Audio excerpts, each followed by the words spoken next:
Hello friends. ஒரு மனுஷனால எவ்வளவு நேரம் டான்ஸ் பண்ண முடியும்னு நினைக்கிறீங்க?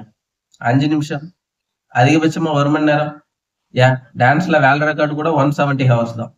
ஆனா சாகுற வரை டான்ஸ் பண்ணாங்கன்னு சொன்னா நம்புவீங்களா? ஆமா. 1518ல பிரான்ஸ்ல உள்ள ஒரு ஸ்ட்ரீட்ல ஒரு டிராஃபியாங்கிற ஒரு பொண்ணு டான்ஸ் பண்ண ஸ்டார்ட் பண்ணியிருக்காங்க. 1 வீக்லயே 30 பேர் ஆயிருக்காங்க. அதுக்கப்புறம் 100, கிட்டத்தட்ட 400 பேர் இதே போல ஆடி இருக்காங்க. ஏன் மயங்கி கீழே விழுந்தாலும் ரிட்டர்ன் எந்திரிச்சு ஆடி இருக்காங்க. ஏன் நிறைய பேர் ஹார்ட் அட்டாக்னாலையும் ஸ்ட்ரோக்னாலையும் இறந்து கூட போயிருக்காங்க. இது யாராலையும் கட்டுப்படுத்த முடியாம கிட்டத்தட்ட 2 மாசத்துக்கு மேல நீடிச்சிருக்கு. இதுக்கு ஒவ்வொருத்தரும் ஒவ்வொரு காரணம் சொல்றாங்க.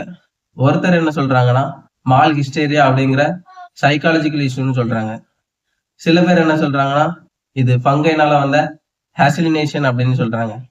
சில பேர் என்ன சொல்றாங்கன்னா செயின்ட் விட்டஸ்னால சாபத்தினாலன்னு சொல்றாங்க. ஆனா இது இன்னும் புரியாத புதிராவே இருக்கு. இதுக்கு என்ன ரீசனா இருக்குன்னு நீங்க நினைக்கிறீங்க? அண்ட் உங்களால கண்டினியூஸா எவ்வளவு நேரம் டான்ஸ் ஆட முடியும்னு கமெண்ட்ல சொல்லுங்க. இதே போல இன்ட்ரெஸ்டிங்கான கண்டென்ட்டுக்கு வாய்ஸ் ஆஃப் எங்கிட்ட ஃபாலோ பண்ணுங்க. தேங்க்யூ.